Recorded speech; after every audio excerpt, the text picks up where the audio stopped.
We didn't grow up with the sense that where we were was where we were going to be. You know, we grew up with the sense that where we were almost didn't matter because we were becoming right. Something greater. There's a concept that I don't want to be an icon. I want to be an idea. You know, I want to represent an idea. I want to represent possibilities. I want to represent magic, right? That you're in a universe and 2 + 2 = 4. 2 + 2 only equals 4 if you accept that 2 + 2 = 4. 2 + 2 is going to be what I want it to be, you know? And there's a redemptive power that making a choice has, you know, rather than feeling like you're at effect to all the things that are happening. Make a choice. Like, you just decide what it's going to be, who you're going to be, how you're going to do it. Just decide. And then from that point, the universe is going to get out your way. It's like, it's water. It wants to move and go around stuff, you know. So for me, I want to represent possibilities. I want to represent the idea that you really can make what you want. One of my favorite books is The Alchemist, Paulo Coelho, and I just believe that. I believe that I can create whatever I want to create if I can put my head on it right, study it, learn the patterns, and you know, it's hard to put into words, some real metaphysical, esoteric nonsense, but I feel very strongly that we are who we choose to be.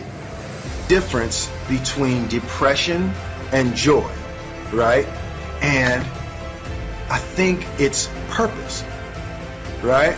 It's like when you wake up in the morning and your life means something to somebody other than you, that you have a purpose. If you don't go do the things that you're going to do, people's lives will suffer.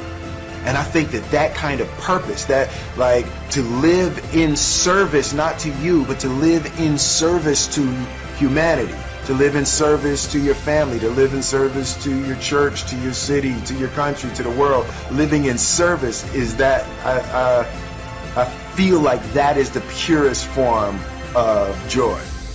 Greatness is not this wonderful, esoteric, elusive, God-like feature that only the special among us will ever taste.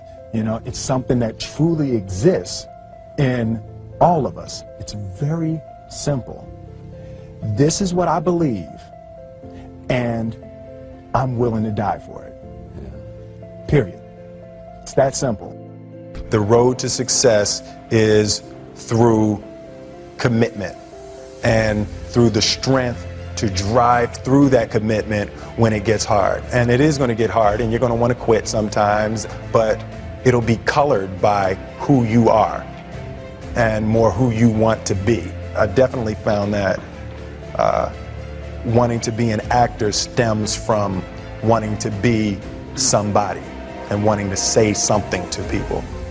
Only thing that I can see, you can never really look at yourself. The only thing that I see that is distinctly different about me is I'm not afraid to die on a treadmill, right?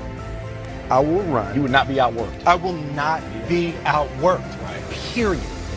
You know, you might have more talent than me, you might be smarter than me, you might be sexier than me, you might be all of those things. You got it on me in 9 categories. But if we get on the treadmill together, right, there's 2 things. You're getting off first, or I'm going to die. It's really that simple, right? So let's go back to the question about what if people block me out. It's going to be 2 options. Yeah. I'm going to get back in, or I'm going to be dead. Yeah. Right? It's like, you're not going to outwork me. It's such a simple, basic concept. It's the guy who is willing to hustle the most is going to be the guy that just gets that loose ball. You know, he got okay, he got two. He go, ooh, God, he hustling, grabbed that one. That was going to be out of bounds, but he saved it back in.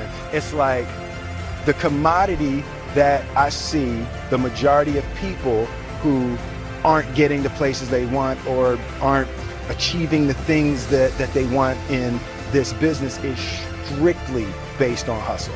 It's strictly based on being outworked. It's strictly based on missing crucial opportunities. I say all the time, if you stay ready, you ain't got to get ready. The separation of talent and skill is one of the greatest misunderstood concepts for people who are trying to excel, who have dreams, that want to do things. Talent you have naturally. Skill is only developed by hours and hours and hours of beating on your craft. There's no easy way around it. No matter how talented you are, your talent is going to fail you if you're not skilled. You know, if you don't study, if you don't work really hard and dedicate yourself to being better every single day, you'll never be able to communicate with people. Motivated by fear. Fear. You know? Fear of what? Fear of fear. I hate being scared to do something. I hate that feeling of the feeling that I had before I had a meeting with Quincy Jones, because it was really Quincy Jones and a guy named Benny Medina and Jeff Pollak came with the idea for the Fresh Prince of Bel-Air. And I hated being scared, you know, that I didn't want to even take the meeting. There were opportunities during when my first year as a rapper. Bill Cosby and the people on the Cosby Show had seen my music video and called me to be a character, to come and try out for the Cosby Show. And just every time it was set up, for some reason I couldn't make it. The fear of fear. The fear. I just hated that being scared to do something. And I think what developed in my early days was the attitude that I started attacking things that I was scared of.